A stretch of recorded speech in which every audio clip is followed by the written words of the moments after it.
आपका YouTube channel में स्वागत है। आज का मेरा टॉपिक है यूनिटरी मेथड। तो चलो स्टार्ट करते हैं। यूनिटरी मेथड क्या होता है? तो जैसे कि डेफिनेशन है, what is unitary method. Hindi में से एक एक नियम कहते हैं। The unitary method is the mathematical method use to find one unit. जब हम एक यूनिट की वैल्यू फाइंड करते हैं तो उसे यूनिटरी मेथड कहते हैं। For the example, find the value of one unit, then find the value of, जैसे 5 पेन कॉस्ट 100 है, 5 पेन कॉस्ट 100 है, तो 1 पेन कॉस्ट, तो हम क्या करते हैं, डिवाइड करते हैं, तो 100 अपॉन 5, तो 5 पेन कॉस्ट 100 रुपीज़ है, तो 1 पेन की कॉस्ट यहाँ पे 20 रुपीज़ है। इसी तरह से आप 10 पेन की कॉस्ट निकालेंगे तो 200 आएगा। तो इस तरह यूनिटरी मेथड में दो तरह के रूल्स होते हैं। एक होता है डायरेक्ट प्रपोर्शन, एक होता है इनडायरेक्ट प्रपोर्शन। डायरेक्ट प्रपोर्शन क्या होता है? जैसे कि अभी 5 पेन कॉस्ट 100 है, तो 1 पेन कॉस्ट क्या होगा, 100 डिवाइड बाई 5, मतलब कम हो जाएगा 20। तो यहाँ पे पेन अगर बढ़ते हैं तो उसका प्राइस भी बढ़ता है, अगर पेन डिक्रीज़ होता है तो उसका प्राइस भी डिक्रीज़ होता है। तो ये आपका डायरेक्ट प्रपोर्शन है। अब सेकंड पे आता है इनडायरेक्ट प्रपोर्शन। इनडायरेक्ट प्रपोर्शन, कुछ केसेस में क्या होता है कि जब एक यूनिट घटती है तो दूसरी यूनिट वहाँ पे बढ़ रही होती है, जैसे मेंस और डेज। अगर किसी वर्क को 10 लेबर 15 डेज में उसे कंप्लीट करती है, किसी वर्क को 10 लेबर 10 मेंस 15 डेज में करते हैं, तो यहाँ पे अगर मैं मैंस 15 मैंस उस वर्क को कितने डेज में करेंगे? तो सिंपल सी बात है, यदि मैंस बढ़ते हैं तो जो वर्क के डेज वहाँ पे कम हो जाते हैं। यहाँ पे मैंस बढ़ रहे हैं तो वहाँ पे वर्क डेज यहाँ पे कम हो गया, तो इनडायरेक्ट प्रोपोर्शन हो गया। मैंस इंक्रीज तो डेज डिक्रीज। इनडायरेक्ट प्रोपोर्शन में कुछ एग्जांपल, जैसे कंजप्शन रिलेटेड होता है, जैसे कि हम, जैसे किसी चीज़ का अगर प्राइस इंक्रीज होता है, प्राइस इंक्रीज, तो यहाँ पे कंजप्शन डिक्रीज होता है। प्राइस इंक्रीज हो रहा है तो कंजप्शन डिक्रीज हो रहा है। और डायरेक्ट प्रोपोर्शन में क्या होता है कि जैसे अगर क्वांटिटी बढ़ रही है तो कॉस्ट भी बढ़ रही है, जैसे क्वांटिटी और कॉस्ट ये डायरेक्ट प्रोपोर्शन हो गया। तो आप ये समझ गए होंगे। तो इनडायरेक्ट प्रोपोर्शन में क्या होता है, जैसे ए और बी है, तो इसमें से जैसे जैसे मैं यहाँ पे लिख लेता हूँ एक्सपेंस और कॉस्ट। मैंने इसमें आगे कुछ क्वेश्चंस दे रखे हैं, इसके बेसिस पे हम इसे समझेंगे और कैसे सॉल्व करेंगे, ठीक है। If 5 boxes contain 150 apple, how many apples are there in 9 boxes. Question easy है, लेकिन हमें, मेरा जो इसमें बताने का तरीका है कि इसको किस मेथड से सॉल्व करें। तो यहाँ पे बॉक्स और एप्पल, अभी ये क्वेश्चन इजी है, लेकिन आगे जाके मैंने कुछ डिफ़िकल्ट क्वेश्चन भी दिए हैं जिसमें आपकी जो डाउट्स हैं क्लियर हो जाएंगे।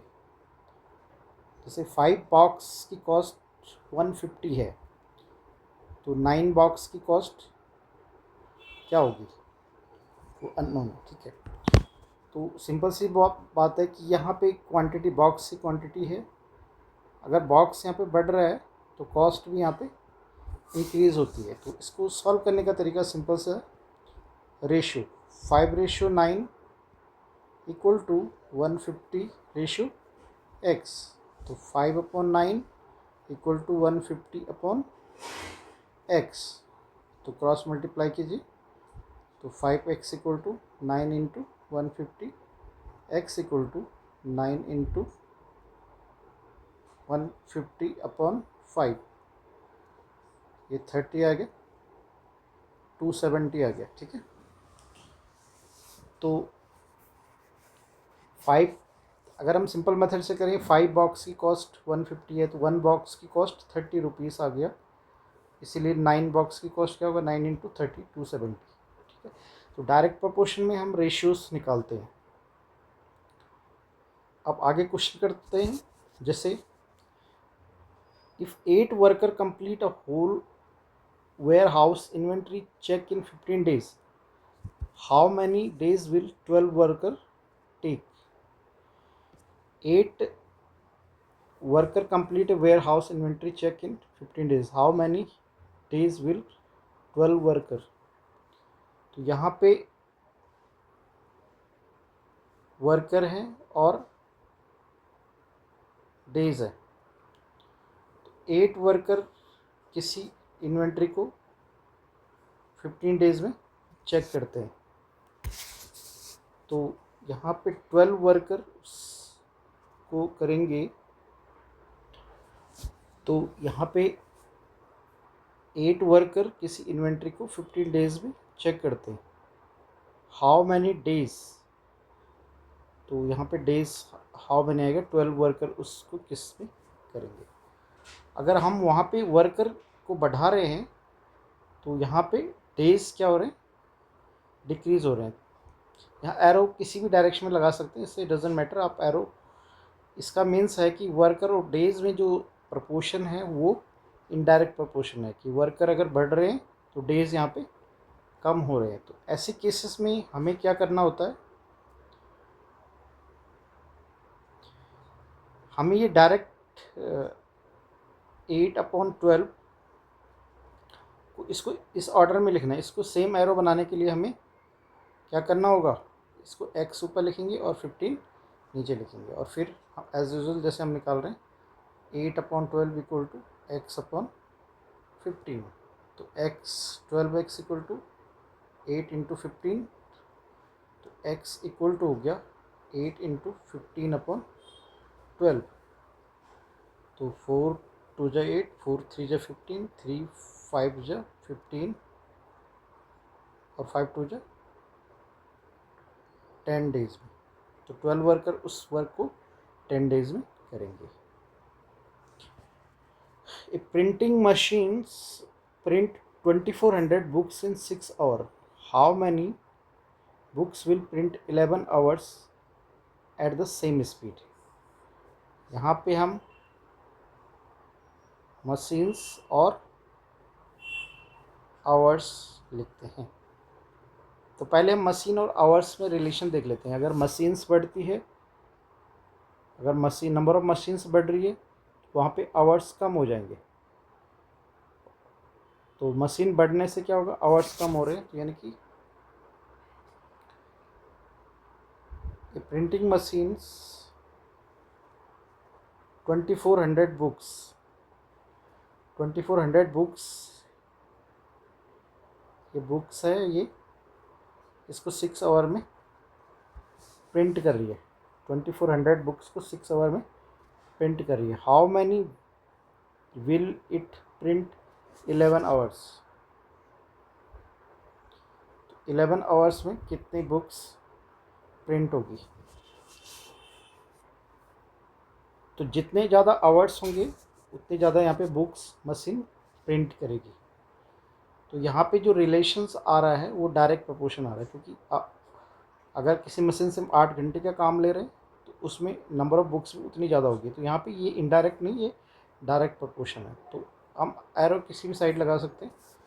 तो इसमें आप इस तरह से 2400/x इक्वल टू 6/11, तो 6x इक्वल टू 2400 इंटू 11, तो x इक्वल टू 2400 इंटू 11/6, 6 4 जा 24, 11 4 जा 44 बुक्स, 11 आवर्स में जो है 4400 बुक्स प्रिंट होगी। ठीक है, next question, 18 worker can pack a warehouse inventory 20 days, ये फिर वर्कर और डेज, यहाँ टाइम और वर्कर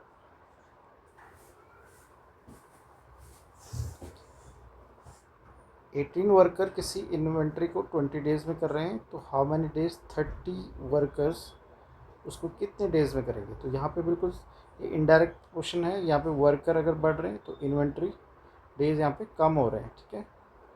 तो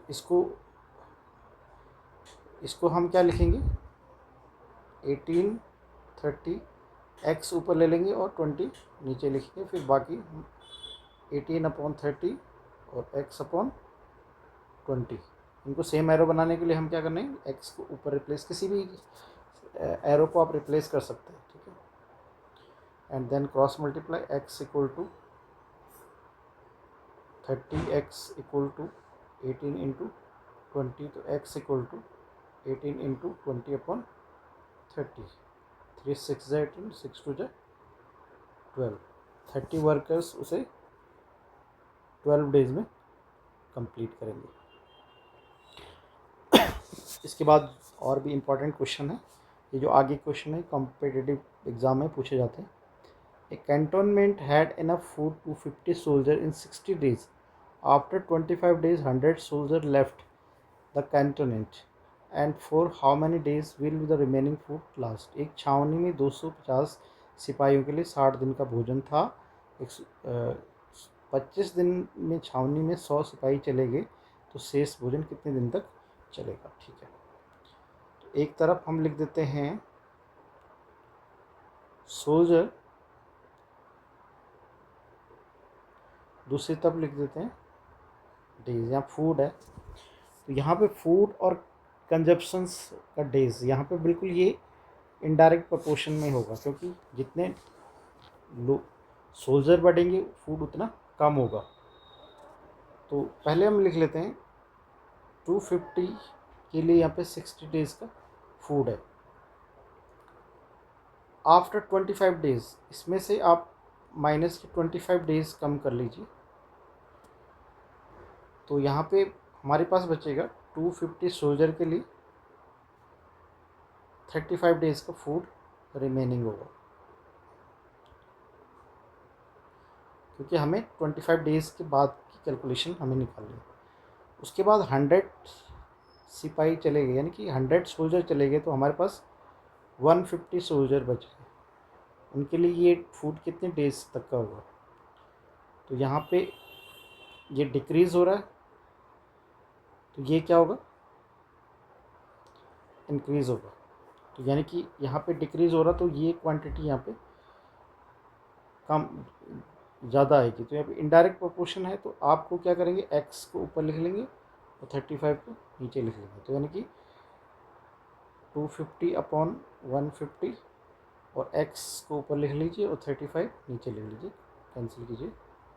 इक्वेशन 5 5 जा 25, 5 3 जा, और ये हो गया 3x equal to 5 into 35, x equal to 5 into 35/3,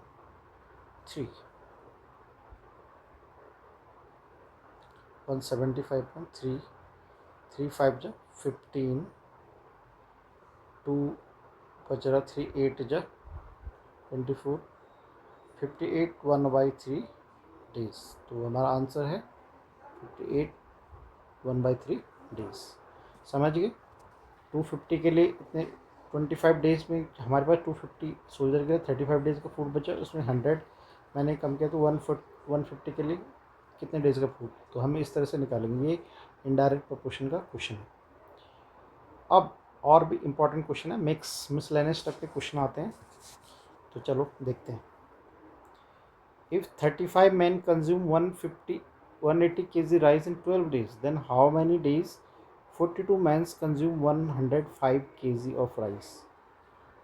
तो ये क्वेश्चन काफ़ी कॉम्प्लिकेटेड है, तो हम एक तरफ लिख देते हैं मैन, केजी और डेज। अगर आप अच्छे से समझेंगे तो बहुत आसान पड़ेगा। 36 मैन 180 kg का कंजप्शन 12 डेज़ में करते हैं, और हाउ मैनी डेज़, तो डेज़ में एक्स लिख देते हैं। हमेशा अननोन क्वांटिटी राइट साइड में लिखी जाती है। 42 मेंस कंज्यूम 105। तो सबसे पहले हमें क्या करना होता है, हमें पहले मेंस और डेज में आपको रिलेशन देखना है। अगर यहाँ पे मेंस बढ़ रहे हैं तो क्योंकि वो फूड है, कंजप्शन है, तो वहाँ पे डेज कम हो जाएगा। ठीक है, ये रिलेशन समझ गए होंगे हम। ऐसे केस। और दूसरी बात, फिर अगर हम मैन कांस्टेंट है, कुछ मैंस हैं, मैन अगर कांस्टेंट है, अब आपको फूड और इसमें देखना है, फूड और डेज में क्या रिलेशन है कि जैसे किसी कंटेनेंट इसमें फूड रखा हुआ है और कुछ लोग खा रहे हैं, यदि फूड की क्वांटिटी बढ़ रही है तो यहाँ पे क्या होगा, जितनी ज़्यादा फूड होगा उतने ज़्यादा डेज तक चलेगा। तो यहाँ पे ये रिलेशंस जो है 180 kg फूड इन, इस क्वेश्चन में लिखा हुआ है कि 36 मेंस 180 kg फूड का कंजप्शन 12 डेज में करते हैं, तो 42 105 kg का कंजप्शन x डेज में करते हैं सपोज़। ठीक है, तो पहले मेंस और डेज में देखो, तो यहाँ पे मेंस और डेज मतलब आध में बढ़ेंगे तो फूड का कंजप्शन कम होगा, तो यानी कि अगर ये इंक्रीज़ हो रहा है तो ये क्या हो जाएगा, यहाँ पे ये डिक्रीज़ होगा, तो ये इनडायरेक्ट प्रोपोर्शन है। और फूड और डेज़ में अगर फूड की क्वांटिटी बढ़ रही है तो डेज़ भी बढ़ रहे हैं, तो मतलब ये एक सेम प्रोपोर्शन में। तो एरो यहाँ पे किसी भी डायरेक्शन में एरो लगा सकते हैं, इसे डजेंट मैटर, लेकिन एरो पैरेलल होने चाहिए। ये एरो पैरेलल है क्योंकि ये डायरेक्ट प्रोपोर्शन है, इसमें ये डायरेक्ट प्रोपोर्शन आ रहा है, और पहले और थर्ड में ये आ रहा इनडायरेक्ट। तो डायरेक्ट प्रोपोर्शन में तो आप सीधे ऐसे लिखते हैं 180/105 इज इक्वल टू 12/x। अब पहले और लास्ट में देखो डायरेक्ट प्रोपोर्शन है, तो आपको क्या करना होता है, ये इस तरह से मल्टीप्लाई होना चाहिए, 36 × 12 और 42 × x। तो यहाँ पे आपका जो मल्टीप्लाई में आएगा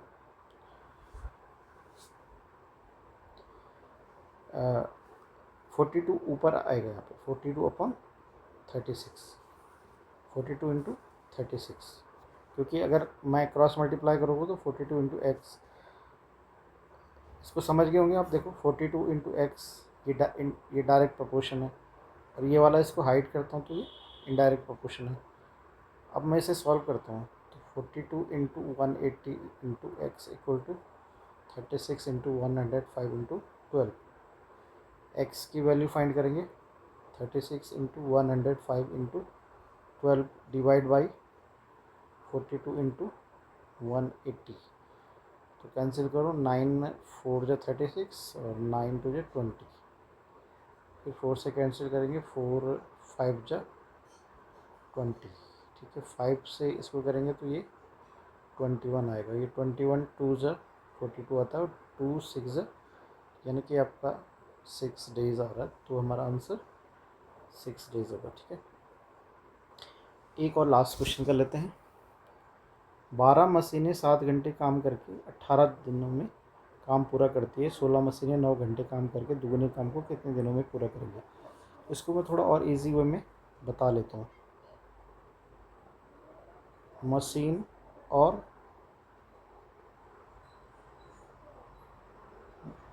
डेज, 12 मशीनें 7 घंटे काम, मशीन और डेज, तो 12 मशीनें किसी कार्य को कितने डेज में कर रही है, 18 डेज में कर रही है, और 9 मशीनें 16 मशीनें उस काम को कितने डेज में करेंगे, x डेज में करेंगे। तो बताओ, मशीन बढ़ेगी तो डेज कम होंगे, मशीन बढ़ेगी तो डेज कम होंगे, तो ये क्या है, इनडायरेक्ट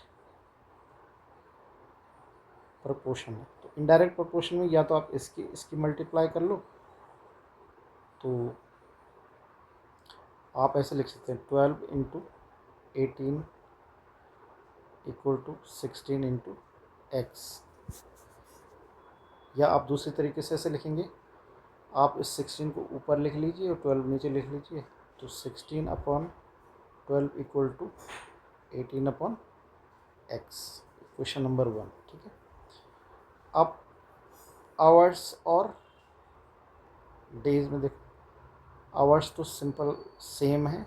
आवर्स, एक मशीन कर रही है आपका काम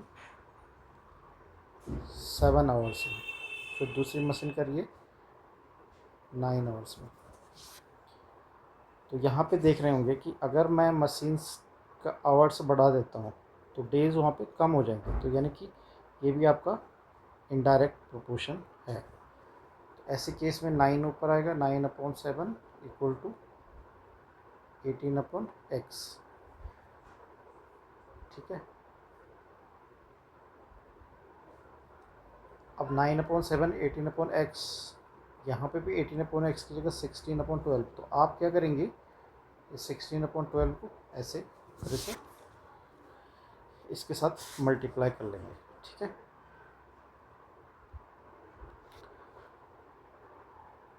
अब इसको सॉल्व कीजिए।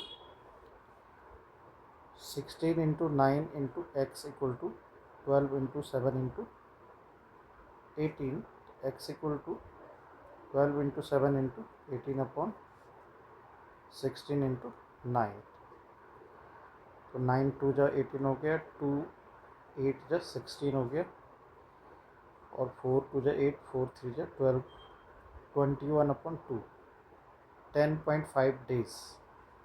यहाँ पे एक क्वेश्चन में एक और ट्विस्ट दिया हुआ है कि इसके दुगने काम को, इसके जो 1 टाइम्स वर्क को 10.5 डेज में कर रहे हैं, तो 2 टाइम्स वर्क को कितने डेज में करेंगे, 21 डेज में। ठीक है, हमारा आंसर 21 डेज है। उम्मीद करता हूँ आपको ये लेक्चर समझ आ गया होगा और ये बच्चों को काफ़ी हेल्पफुल होगा।